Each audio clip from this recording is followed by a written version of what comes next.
Hello, everyone, and welcome to today's Who Talk session. So my name is Danielle Stigwood, and I am one of the onboarding leaders and customer success managers here at Humand, and I will be your lovely host for this session this afternoon, this evening, depending on where you're joining from.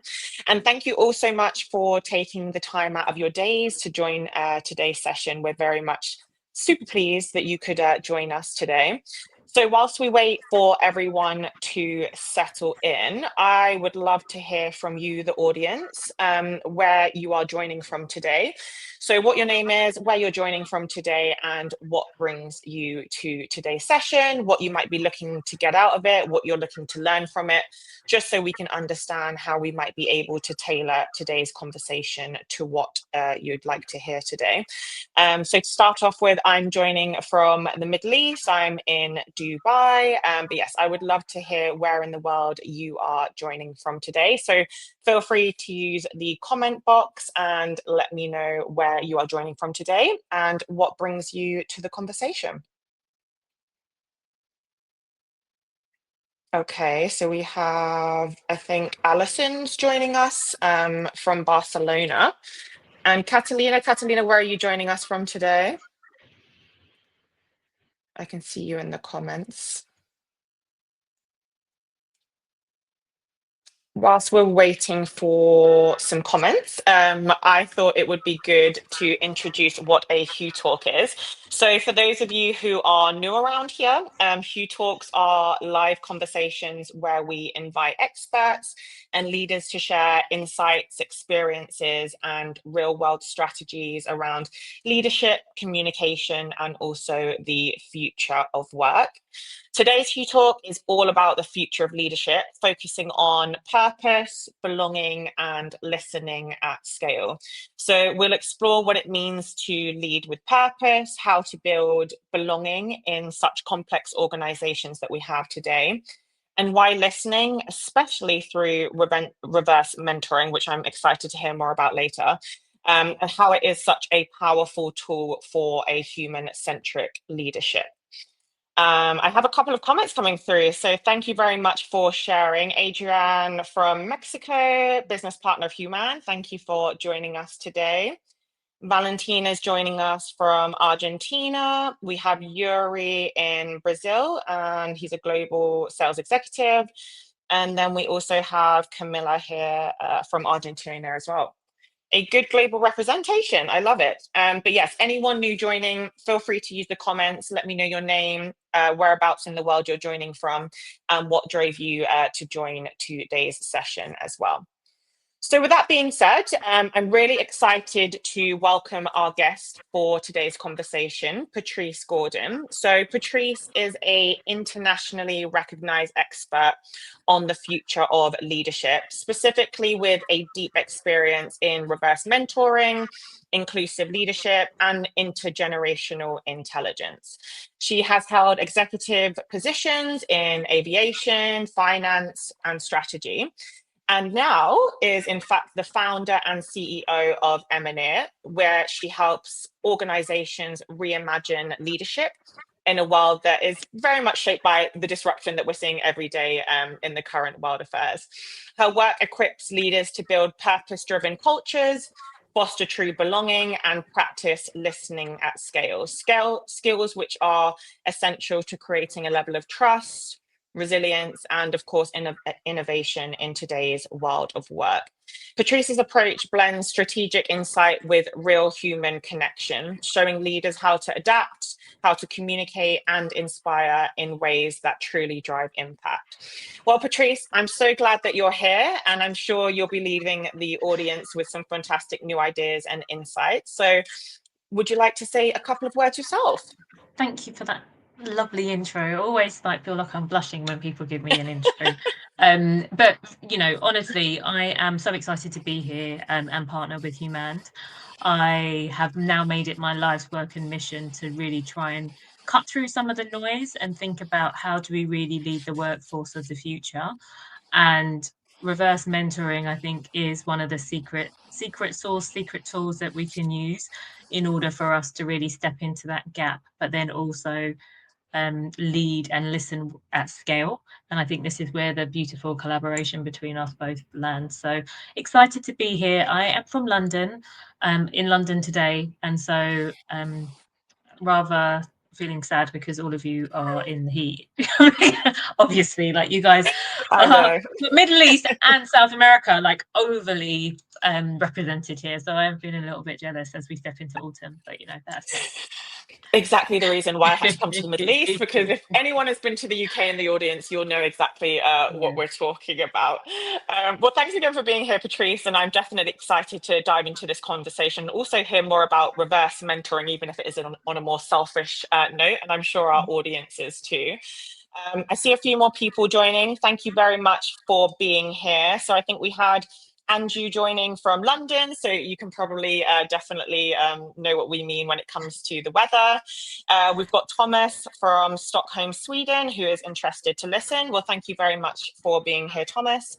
And Catalina, thank you, from Barcelona. And she's a fan of both of us, so I'll take that compliment for us both. No worries at all. Well, thank you all again for being here. When it comes to any questions that you might have throughout the session, please again do pop them in the comment box.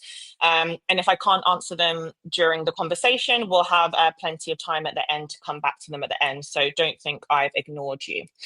So Patrice, you've worked closely with leaders across industries and across geographies, and we're very much in a moment where leadership is being redefined to what it traditionally may have looked like maybe, I don't know, 2, 3, 5, 10, how many years ago you want to go back. Expectations are changing, employees are speaking up more, and the way that we connect inside organizations definitely feels different. I mean, here at Humand, we hear the shift from many of our clients. They're not just looking to manage people anymore, but truly want to connect with them and hear their voices. And it's also something that we're seeing in the data as well. A recent report from Deloitte saw that in the UK, only 24% of employees trust their senior leadership team to be honest and transparent, which really speaks to the gap that I'm sure many organizations are facing, and even some of the people in the audience might be facing as well. So I'd love to get your perspective, Patrice, on what's really changing when we talk about the future of leadership. Yeah, thank you for that. And something that you just said, which is leaders are really thinking about how they manage. And the real distinct change I have seen is for leaders to recognize that they need to lead and not manage. Okay, so we are moving into the shift. So let's talk about disruption. We are very well aware that the world is incredibly disrupted. In the past, we could use the past to be a good indicator of what the future would look like.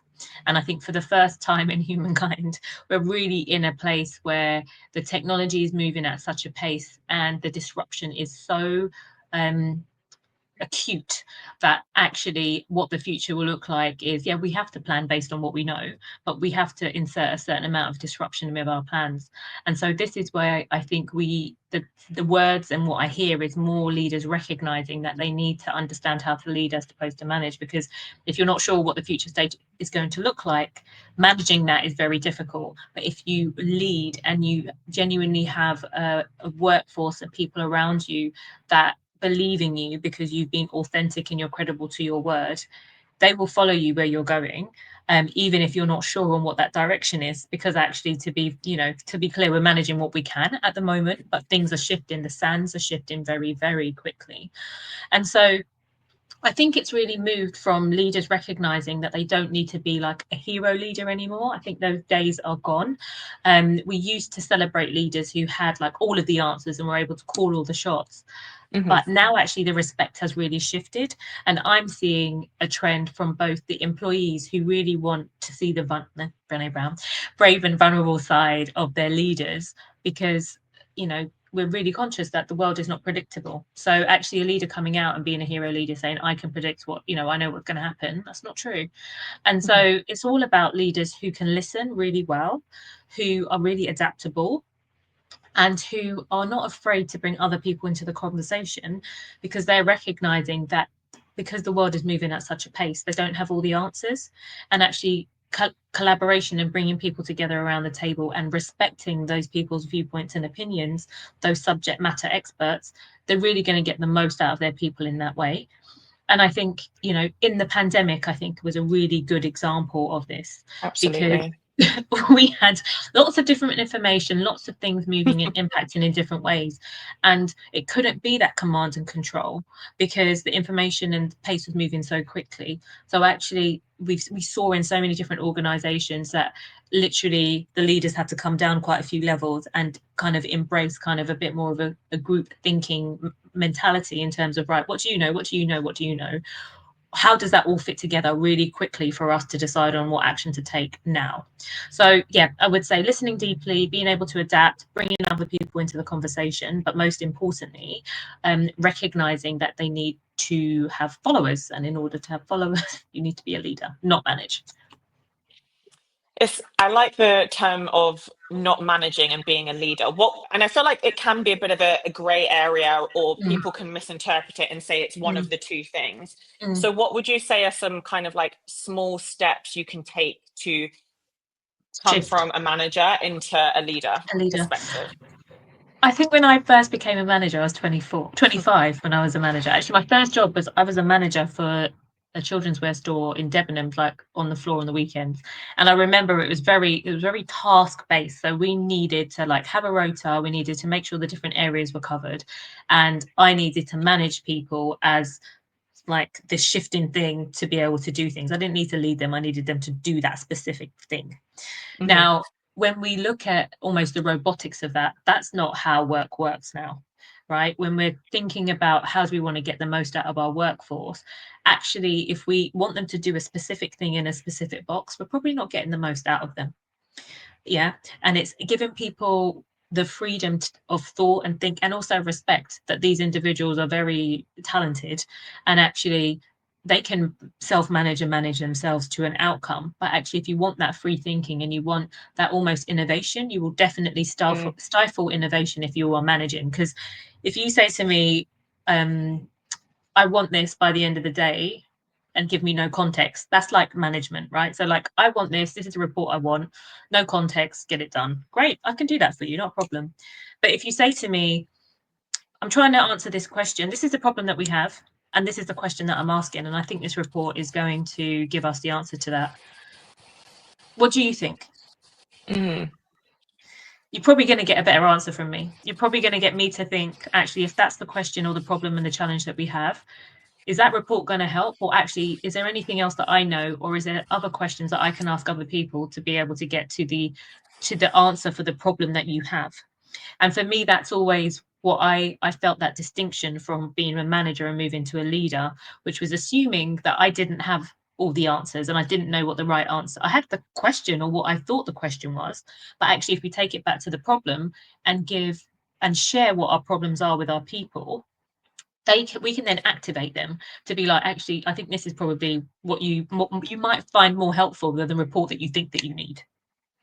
I think it comes back to what you first said about leadership coming, or management coming down a couple levels and actually experiencing what's going around. Because at the end of the day, your employees are the boots on the ground. They probably understand the dynamics of the organization a little bit more, and may Mm-hmm. even be able to problem solve better than kind of the original idea that the manager or the leader was presenting in the first place. So let's dive into something that often comes up when we talk about purpose and human connectivity, which is belonging. Mm-hmm. It's a word, it sounds simple, but when we actually ask people, do they feel like they belong at a workplace? That answer Mm-hmm. can often be a little bit surprising, and it can sometimes involve a little bit of emotion as well. At the end of the day, we're Mm-hmm. all humans and we all have a right to feel a certain way. So, in today's organizations, especially where we've got, large organizations, we've got remote working now, and we've got hybrid in there as well, creating a genuine sense of belonging, it can be one of the biggest challenges that leaders face. It's one of the Mm-hmm. many reasons why organizations choose to have tools like Human. They want to be able to hear everyone's voices and everyone to feel connected in a multi-directional sort of communication path, and not just top down from the management or leadership that you said has happened historically. So I'd love to, explore this topic with you further, Patrice, so we can Mm-hmm. share with the audience how leaders can actually create this sense of belonging within their team. So let's start maybe with your perspective. What does belonging at work mean to you beyond just, inclusion or team spirit? For me, belonging, and I was part of the belonging. Like the first time I heard belonging at work, I was at Virgin Atlantic. And before that, it was an alien concept to me. But it felt very authentic, it being at Virgin Atlantic, because it is that kind of culture where they want people to feel an affinity, a deep affinity with the company and with the brand. And I That's think nice. that that's the, for me, that's the key and the essence of it, because there was, you might have seen the chart, there was like a study of time use for Americans, and I think it's pretty common like in the West in terms of the amount of time that we spend, but the majority of our adult life we spend at work. Hmm. Okay, 70% of like the recent Gallup surveys, and they're usually between like 60 to 73% of an individual self-worth and stress can come from the person's manager, right? So when you're in an Not organization, surprising. right, not surprising, okay, but you spend a significant amount of your adult life, more of that than with your family or with your friends, Absolutely. at work. And we know that when you feel more in control, you actually have lower levels of stress. So imagine you're in an organization where your boss is really stressing you out. You feel like you've got a low sense of control and you just don't really like the people that you work with. That's going to lead to a very stressful like life. And you're going to have Hmm. like not a great sense of almost autonomy or agency when you feel like you're at work. And that is not going to, when you wake up in the morning and have to roll out of bed and get to work, that's not going to fill you with joy to be able to get to work. However, when you feel a sense of belonging and that difference of actually, I like what I do. I like what I do. Like love, like everyone's always like, get a job that you love. That would be great, but you know, get a job that you like. Like that's I think a good start. But also, do you have people around you? Is there a culture which has a good level of psychological safety? And I'm not Hmm. going to tap too much into psychological safety here, but where you have a good level of psychological safety, it means that you can share your viewpoints and opinions without feeling like a fear of like reprisal or any kind of backlash. And when you're in that kind of environment, you can share your viewpoints and opinions, and it can kind of feel like actually we can have a constructive disagreement here because our end point is that we are trying to get to the best possible working environment and products for our customers, etc. We should be able to have this conversation internally, as opposed to, I always say, like, you don't want people to throw, you want to throw people to throw bricks inside the building as opposed to outside the building. Okay. And so that sense of belonging is actually, I really like where I work. I like the people in general that I work alongside. And I feel like I don't need to shapeshift myself as much when I come into this organization because I feel accepted for who I Hmm. am in the most part. I always say it's very, I always say tentatively, and I did say this like a few years ago, like bring your, you know, everyone was talking about bringing your whole self to work. I don't necessarily think it's safe to bring your whole self to work. And it depends We on all the have organization. our work versions. We all have our work versions, and but I think the less that you have to switch and code Hmm. switch between your home personal version and your work version, I think the better you are, because actually it takes a whole lot of energy and it's quite Energy. stressful to be able to switch from like work Patrice to home Patrice. And Absolutely. actually where you feel like you've got a good sense of belonging, actually you've got less of a switch. So I think less of a Couldn't agree switch more. between who you authentically are and who you're able to be at work. I think your ability to know that you kind of know, like, and loosely love your colleagues, and the feeling is mutual.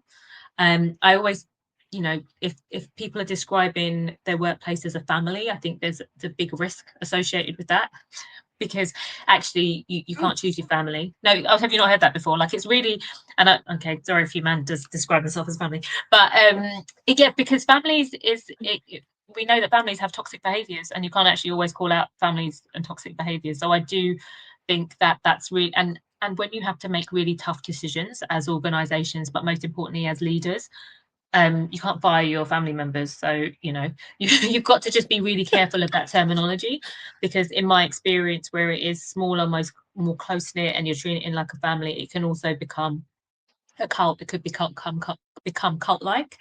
Hmm. And if so, you're also then, is it really safe to speak up, or are you trying to keep the family happy? And this is where that psychological safety piece comes in. So just something to be conscious and aware of. Sorry, I went I off a won't little be tangent saying there. that I won't be saying that we're like a family here at any point in the Okay, future. okay, okay. outside of work. It's good to learn these things. It's good to learn these Yeah. things. Question for you then. For a company that may have historically had maybe quite a closed culture where they don't feel like it's a safe place to speak or that their voice is going to be heard, or if they say Mm, something out of term, there mm, may be repercussions. mm. What sort of baby steps would you recommend to an organization to encourage more of that open communication? I think it has to start with the top. So the leaders have to be really clear and communicative in terms of what has gone wrong and where that lies. There's like lots of theory around it, but you know, when people say it's a safe culture, you can fail here, it's fine, and then that person is no longer around and you're wondering Have like what happened to that left person, the right? organization? Yeah. I would say it's probably not safe. But it's using those examples of where things haven't gone right and then saying, actually, do you know what, this didn't go right. We really encourage people to like test and fail. And actually, the more Mhm. times you fail, it shows that you're trying enough, which means that we're going to be closer to innovation than those who don't fail, for example. And you'll find that, I think, in some of like the tech spaces where actually you're given a target to be able to say, like, how many things did you try and how many things like succeeded or failed, but like how many times did you try?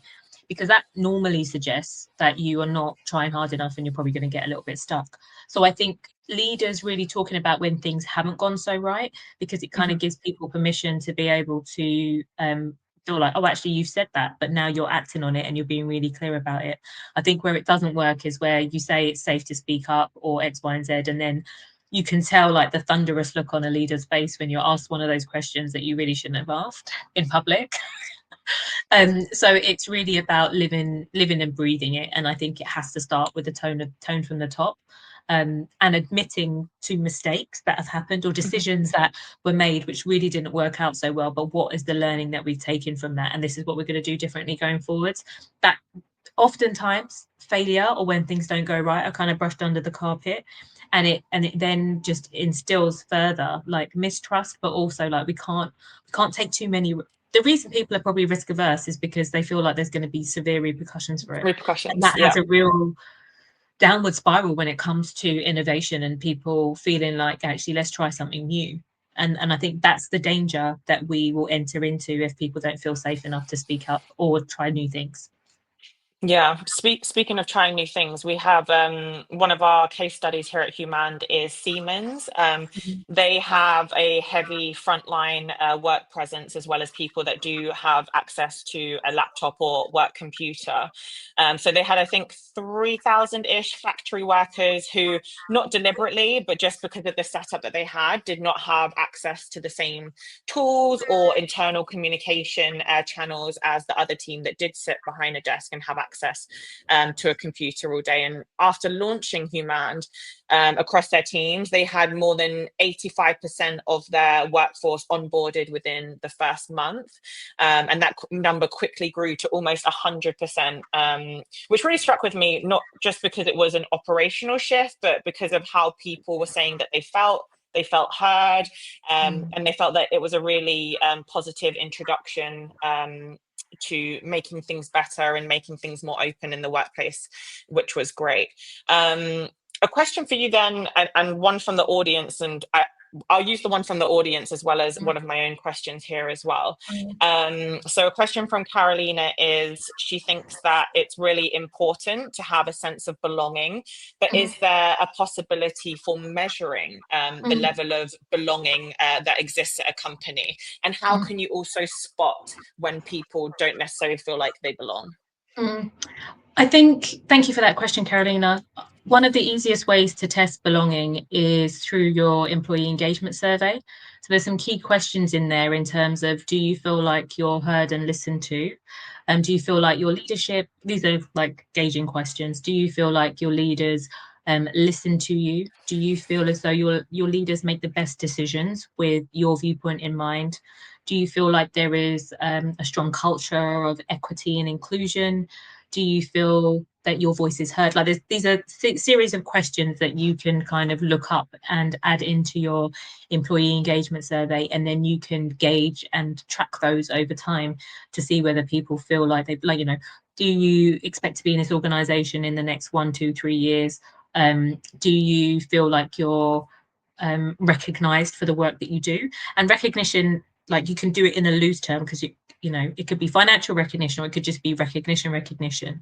And actually lots of surveys show that actually it's the recognition that The really verbal counts. Like, yeah, record. you know, when we look at Maslow's hierarchy of needs, yes, money is there, but it's actually the recognition for the impact and the effort that you're making, which makes you feel like people appreciate you. And when you feel appreciated, be like, okay, yeah, these are my people. Like, I feel like I belong here because they understand me and they appreciate me. Like, I think as humans, they're probably the only mammals that look at that as like appreciation, you know, gratitude and appreciation. And I think that goes a long way, because when we're moving forward, I think that we don't at this point probably do everything that's on our job description. We do over and above. Over and And, above, yeah. and when we do over and above, it's because we want the business to succeed. And everybody who's doing over and above is because they want to band together to drive that forward.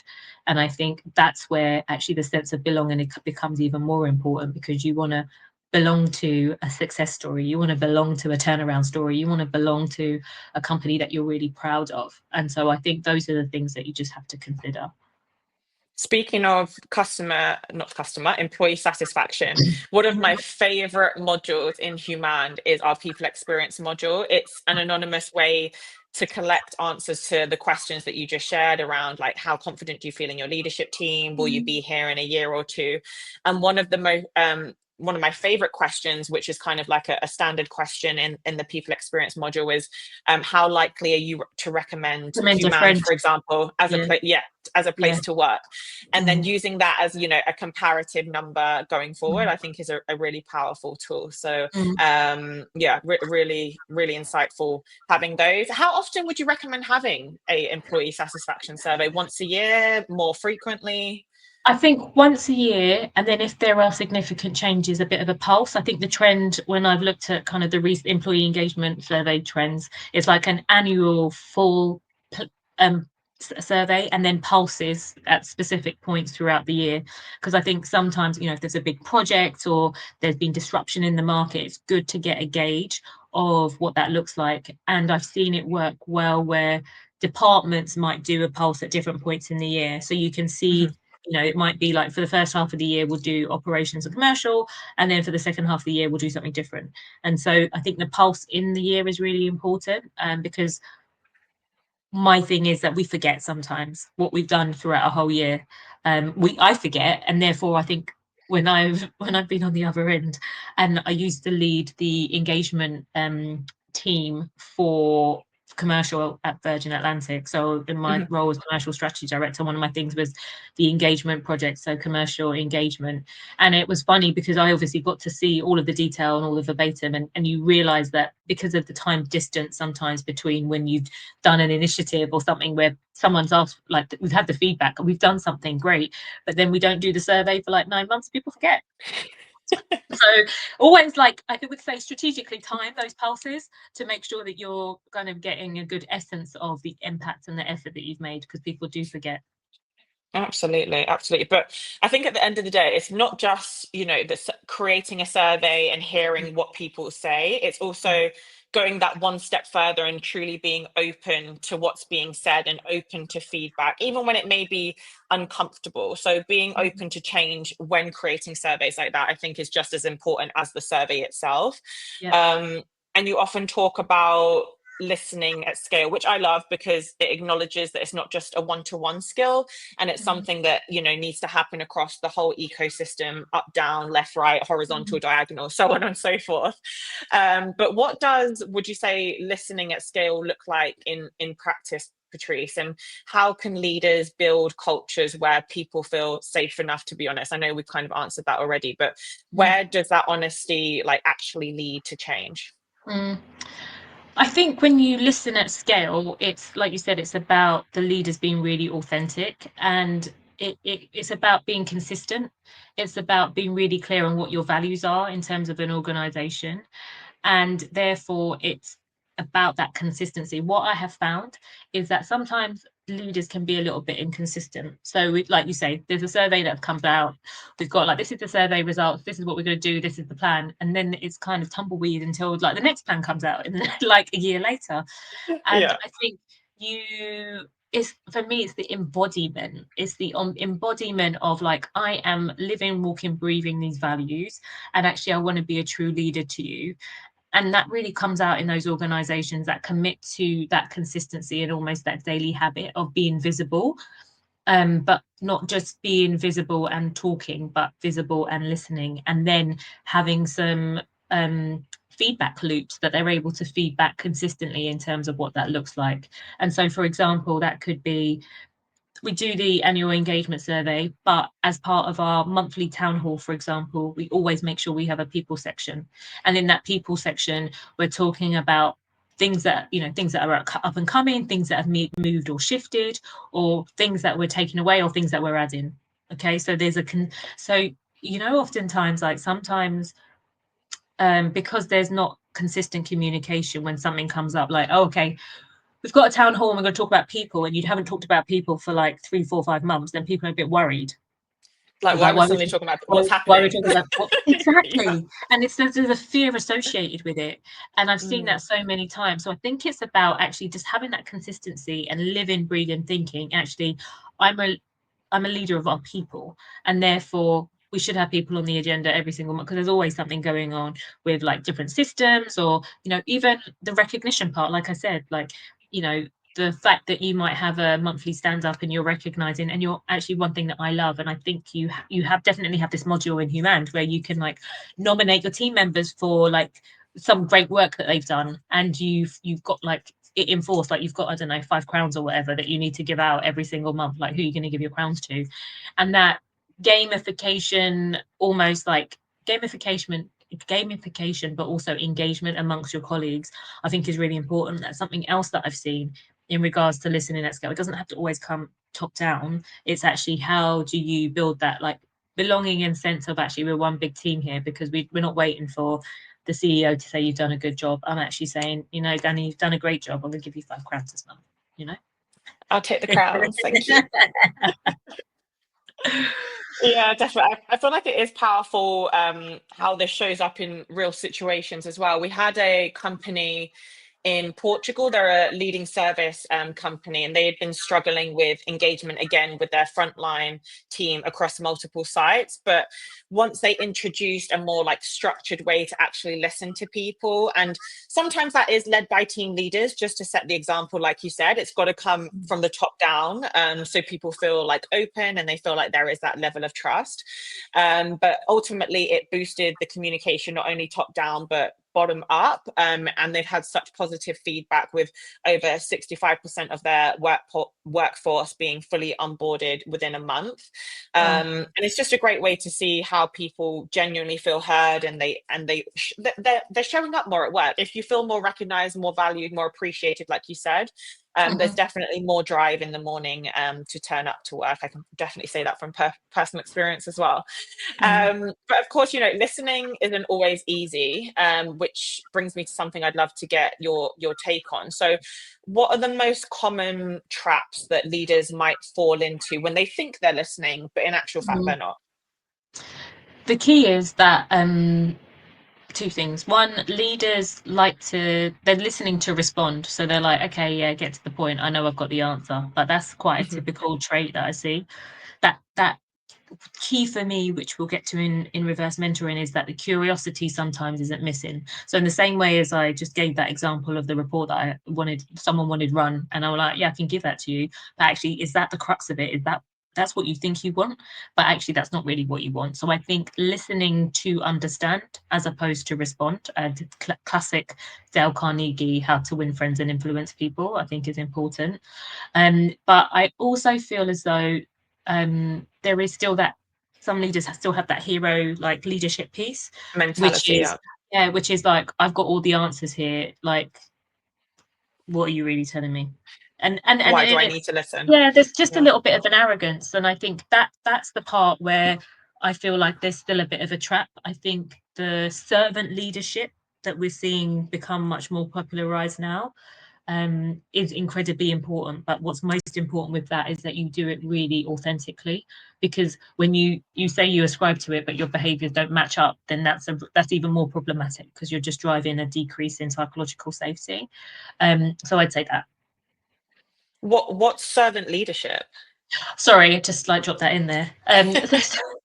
In my view, like servant leadership is basically humble leadership, which is assuming that actually my job here is to serve you best as a leader. So how Mm, do I get the best out of you, Danny? Like how can I help coach develop you to be a better employee, to be the best Danny that you can be? And that mhm. means that you almost remove yourself from the pedestal and you're really standing as a facilitator to make sure that as a team, like you're all well kind of supported in order to be your best. That part. So it's not, it's not authoritarian. It's not like necessarily democratic. It's actually really like I'm here to serve you as a leader. How can I best do that? And if I do that in the best way possible, this is going to be the best company to work for. I just love the human-centric behavior behind it's just being human at the end of the Yeah. day. But I think sometimes, when you start having a lot of pressure and you've got a lot of people depending on you, I think it can be a bit of Mm, an oversight. But I definitely feel like taking a step down is ultimately taking a step forward, or 10 mm, step forwards, mm, in that regard. And I can see Catalina is agreeing in the comments. mm, Two-way communication is a true game changer. It mm, empowers leaders to listen, learn, adapt, while giving employees a stronger voice. And on that note, mm, let's get on to mm, the topic that I'm most excited for, which mm, is reverse mentoring. I know it's something you're specifically known for. And I think it's well, from what I've heard, a powerful concept, because it challenges the traditional dynamics that you've already spoken about and touched on, and gives spaces for different voices in the room, especially from maybe a younger or less well represented type employees from that type of background. So I think many companies like the idea of reverse mentoring, but they aren't necessarily sure of how to implement it in a mm, meaningful or effective way. So let's take some time now, I think, to discuss what it is, why it mm, works, and mm, ultimately how leaders can make the most of it. So for those who, like me, may not be that familiar with reverse mentoring, how mm. is it different from the traditional mentoring approach that Yep. we are most familiar with? So my definition of reverse mentoring is where we get senior leaders to be mentored by people who are underrepresented around the senior leadership team table. And what that really is alluding to the fact that a lot of senior leadership teams look very familiar to each other. There's a bias that exists. Mhm. In different industries, you'll see like different like typecast. And what happens is that there will be kind of a bias, like a decision-making bias, because if we're all really similar, then actually we'll be following the same route and there won't necessarily be that right level of challenge around that leadership team table. But also, if you are of service to a wider group of customers and clients, actually you're also not being in a position to service them better if your senior leadership team is not representative of the customers and the clientele that you serve. So for me, reverse mentoring is really important because, especially as we're building businesses that we hope will move into the future, we need to make sure that the viewpoints and opinions of a wider group of individuals is taken into account when decisions are being made. And that's why I think it's so powerful. Absolutely. I think, it's so important hearing different voices from different backgrounds, different comes down to diversity and inclusion. So that piece there, especially at that leadership level as well. So because I'm nosy, it would be good to hear some examples where you have seen a meaningful shift with the Mm-hmm. use of reverse mentoring. Maybe it's with someone's mindset, or it could be, at a organization level, if you have some examples to share. Yep. So one of my clients was incredibly brave, and this was before I came along and I did the work afterwards. But the CEO realized that they had a problem with Gen Z attrition Mhm. and couldn't figure it out, getting some really bright smart sparks come through the business, but they were not sticking around for like 5 6 months. So there was a common drop off point, and they couldn't figure out what the rationale and the reason was. And so they went to a dinner with a group of individuals, and this Gen Z individual actually was brave enough and said, I think this is what the problem is, and I think this is how it could be fixed. And they were like, oh, really? And they were like, yeah. That Gen Z person, love it. Went off, did a little business case, came back, and said, this is what I think we should do. And that CEO hired that Gen Z individual to report directly into them and to execute the plan that they had suggested. And in that, they reduced attrition by 7%, and a couple of £100,000 within the space of 7 months. Wow. So what was the problem, if you don't mind me asking? Can you Of share course, that? it was, yeah, because I haven't said the client. So it was because it wasn't, the career pathways weren't very clear. Hmm. It was an industry which was moving very quickly, but the reporting structures and the way that it was organized was still very traditional and hierarchical. So we've got two things, right? We've got the structures and the people structures, which are still very traditional and hierarchical, and I think that is universal. But we've got the shifting industries that are moving really quickly. And so for individuals in this particular, like when you're looking at advertising and media, which is moving very quickly, for example, I think a lot of people who are entering into that space are seeing like such a long journey to like be able to get to a certain level without necessarily the autonomy of being able to own something that themselves. And I think before we used to want to, well, I particular wanted to work for like a big company because I thought that was safer. And then you've got Hmm. like lots of different rungs that you can move through so that you could kind of get to that end point. But I'm seeing a distinct change of people wanting to work for smaller organizations because actually they have a wider breadth of the things that they're able to do. So it's not necessarily the depth, because actually we have tools like technology that can help us with the depth now, but actually the breadth in terms of being able to join the dots and feeling like you've got maybe ownership over different things. That was one of the challenges that they were facing. So it's a communication piece again, in terms of like, this is what your career could look like here, like recognizing that that really sharp ascent that we used to be able to do when we stuck in one lane and moved up. Actually now that's less possible. We've got, you know, less layers, and being able to articulate and be clear with this generation that is coming through, what Hmm. does a career look like, because it may look different to what they expect. And also just giving like additional projects which are outside of your scope of work, but also then educating the leaders as well that this is a little bit different in terms of the way that we might have managed it What before. you used to do it. Yeah. I think having variation and new challenges in a role can make it less mundane. So you're not doing the same thing day in and day out until you get that promotion. Yeah, But there is variation that can open doors. And you might yeah, think, oh, I want to become manager. But actually, through doing those other projects, you might yeah, want to move a whole different department. yeah. So I do think that is really important, as you mentioned. So Mhm. what advice would you maybe give to companies that want to implement reverse mentoring in a way Yeah. that is intentional and sustainable rather than it just be one thing and then they never come Mhm. back to it again? Yeah. So I would say have a specific objective that you are wanting to address. And I think when you do it in that way, so two things. One, the first thing is to make sure you've got a specific objective that you're trying to address. So is it the attrition? Is it we've got new products and we feel like we're missing it? Is it AI? You know, these are different, or is it well-being? Because different, for example, different generations look at well-being in a different way. So it could be like pick something like that, and pick something specific that you want all of the leaders to go on this journey on, because actually what you want to do is be able to come back together. And I encourage throughout the programs the cohorts of the mentors and the mentees coming together. Hmm. And if you're focused on a specific area with an objective, it's really good because then you can share your thoughts and see if there are any common themes in that area. I find that's most impactful. And then you assess yourself versus the objectives that you've set up, and then you like I said, you've got to communicate it. You've got to say, right, we're doing this reverse mentoring, this is why we're going to do it, we're inviting applications for people to attend and participate in. We don't want to force anyone's participation. We provide training. We're going to give you some checkpoints for you to check in throughout the program, and then we will come back to you and share what we've learned. And exactly what I've kind of been talking about, like that trust, that consistency, that communication. Oftentimes these things can be like hidden, and Hmm. when they don't go right, then there's less said about them than when they do go right. And I think I'm all for actually complete transparency, like what worked, what didn't work, what and I have this playbook, which is wonderful, but it doesn't work in all contexts. Like we need to do some deep work to make sure it's integrated. So once we've done one and we've acknowledged what worked and what didn't work, okay, let's go around to cohort two. again, is it the same challenge that we're trying to solve? Are we going to do it in a different department, or are we going to go one layer down, or are we going to go wider to say, right, actually, for example, what I love is where we've got big changes, transformation coming up in businesses, and we use that transformation as a lever for those reverse mentoring programs.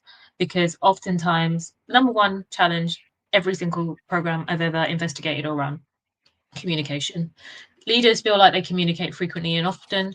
The business doesn't feel like they communicate enough or authentically.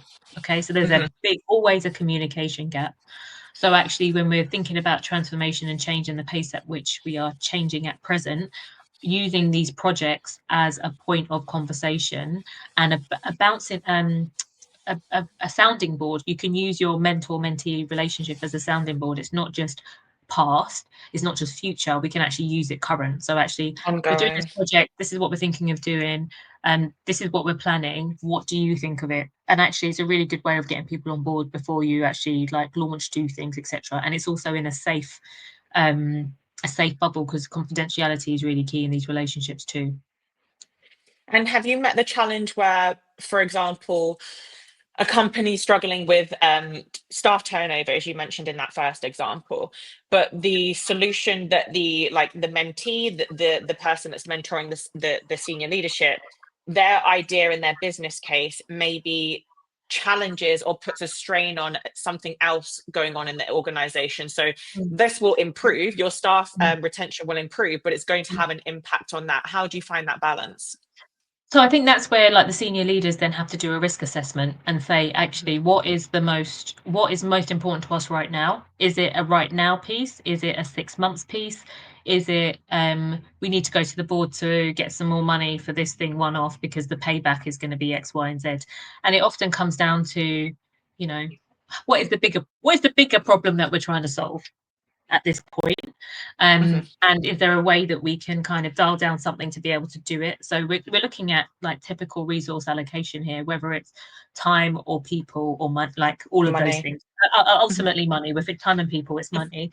But at which point, which is the fire that needs to be put out in the quickest way? And that's up to the leader to be able to look at that balanced scorecard and say, actually, right now we're going to focus on this. But the important thing is then being able to articulate the why. So they're going to Why? say, actually, do you know what? Retention is a problem and a challenge.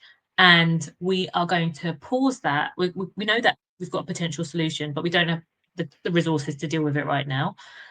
Understanding that the implication of that is that we're going to go further down, but in 6 months' time, we recognize that that solution, we're going to have to like almost double it to be able to compensate for it. And being able to, and that's what I always like in my lead, like it's in everything that we do, it is that balanced scorecard, is the risk and opportunities, is the acknowledgement. And I think oftentimes one of the things that I think leaders can do a lot better of is being able to articulate that, because oftentimes they don't say anything. There's so much work that's done in the background to say, actually, this is why we're not doing it. But you just come out and say we're not doing it. And obviously some things are confidential, but I think we need to get into the habit of treating our employees more like adults, where they can actually understand the job. You might not absolutely do not like the answer that you get, but actually, if you're able to break it down and share with them the reasons and the rationale why, then at least like it gives them confidence almost in your decision making. You know. Yeah, all I'm hearing is communication, communication, communication. Once you've got Yeah. that nailed, I feel like you're Yeah. halfway there. Yeah. And it's always, yeah, like I said, it's not going to be something that you want to hear all the time. But the fact Not necessarily. is it clear? Is it authentic? Clear is kind, as Brené says. Short-term pain for long-term gain. Yeah. Yeah. But yeah, I feel like we've had some very good tidbits. I feel like we've spoken a lot about different things and some really good like action points and things to take into the next step. Not only just me, but I'm sure our audience has. But rather than take these concepts and just, oh, what a great idea, that sounds good, and Mm. just talk about it, how can we actually turn these into like intentional actions where we have some shift or a change in dynamic in Mm. culture for better? So before we wrap up, I'd love Mm. to hear your take on how leaders and teams can move from awareness to Mhm. action, and Mm. how to start really applying these things that you've shared today in their Mm. day-to-day work. Have you got any advice for the audience specifically? I would say it can't be something you do in secret. It's got to be a real distinct. act. And it might be that amongst your leadership team or amongst your team, I think everyone has an ability to start where they're at. And that's the first thing. So if your organization is not really, down for reverse mentoring, what can you do as an individual amongst your team to encourage like deep levels of psychological safety, but also show that you're listening more? And actually, because you're listening more from different people, not just necessarily people on your leadership team, that you're able to drive deeper insight, which is leading to a different way of decision making. And I think that's the key, because it's being able to demonstrate and articulate that actually we don't have all the answers, and if we're really trying to drive innovation, we need to get in that listening loop. Because when our ears are closed, we're not in a position to do that. So I would say it starts with listening. If you can all, everybody on the call, thank you for joining, definitely take that away, that you can just ask some more insightful questions, like use my example of the report, like ask those questions, be like, or someone who's got a completely different viewpoint to you, what can I do a bit differently? What is it that I can do a bit differently? What am I not seeing in this problem or this challenge? So just really changing the way that you ask questions, I think, is important. And a question from Camilla here. They acknowledge, reverse mentoring is really important. However, how do you convince senior leaders to take part in reverse mentoring if they are particularly resistant? Do we start with those smaller steps that you mentioned? Yes, I think it's twofold. I think one, start with the smaller steps, but probably don't call it reverse mentoring. Just say that you're just trying to develop a more listening culture. And I say that on the back of all of these reverse mentoring programs that I've investigated and had a look at. Some of them were just like listening. They were listening exercises. They weren't reverse mentoring. Reverse mentoring has an objective and it has an outcome, and we are trying to move from like just listening to action. And so therefore I would say, if you have got a resistant leader or leaders, then you start with the ones that are like, look at it as an NPS score. Start with the ones who are the advocates, and maybe a couple of fence sitters, but you actually want to start with a great amount of momentum so that you can proof point what is possible from a really great run reverse mentoring program. I used to think, actually, let's try and convince everybody else who's like the naysayers, etc. But the reality is the amount of energy and time that it takes to convince those individuals. When you're like with any change project, you are disproportionately spending more time on those. You're better off spending time with the advocates and those who's sitting on the fence in the middle, and shifting those along, because actually the level of belonging and affiliation that you will shift everything towards, you're actually moving momentum and moving things across, and those individuals will come along on the journey slowly once they see that everyone else is moving, as opposed to you spending all your time down that end. I couldn't agree more. Couldn't agree more. Again, coming back to small wins for the larger victories. And one other question I had for you as well. What are some of the common mistakes that people might be able to recognize when leaders are trying to appear more human, but they may Mm. have another agenda on their hands? I think, I feel like as individuals and as humans, we've got a really good gauge as to when people are being disingenuous. And so I think it's asking questions and recognizing like those leaders that are authentic and credible, and those leaders that are not. I think that's the only way to look at it. If you've got a psychologically safe culture, you can ask some really insightful questions so that you can kind of gauge what's side they're on. But sometimes I think, as I just alluded to, there's so much going on below the surface that maybe leaders aren't able to share or don't want to share, and Hmm. therefore it may seem like they're being disingenuous, but they're really not, because they're dealing with so many other things around it. So the intent is definitely there, but actually there's some other things that are distracting them or taking them away from things, which is a bit of an anomaly. So I think just really focusing on the great ones, I think, is always super helpful, but asking kind of some of those deeper, more insightful questions so that you can gauge, is there something else around it that you're maybe missing? Like, I think we can come to things like, also, like, it's really clear cut to me, like, I think this is what we should do. I have that bias too, like, because I'm basing it on the information that I know, and that's where question asking in a deeper sense is much more helpful, because you're able to get the context. And if you can get the context, you can understand actually it is quite genuine. That person actually really doesn't know, because all of this other stuff is happening. So just being able to put it in that context, I think, is really important. I love that. And I think we can wrap up on such a great note to finish up on. I thank you also to the audience who have asked some fantastic questions as well. If you could give one last piece of advice to our audience, what would that be today? I was about Put to you on the say be spot more now. human. I was like, be more human. I would say, look, we've all got a role to play. And as I said, like we can all change. And I know sometimes it can seem really insurmountable in terms of like, what can I do to make a change in this organization? But it all starts with us individually. And I think living and breathing, being clear on what your values are and living by those values consistently, and also sharing with your team members and the way that you manage and lead your team, I think speaks leaps and bounds, as opposed to looking at everybody else and kind of calling out the gaps with everyone else.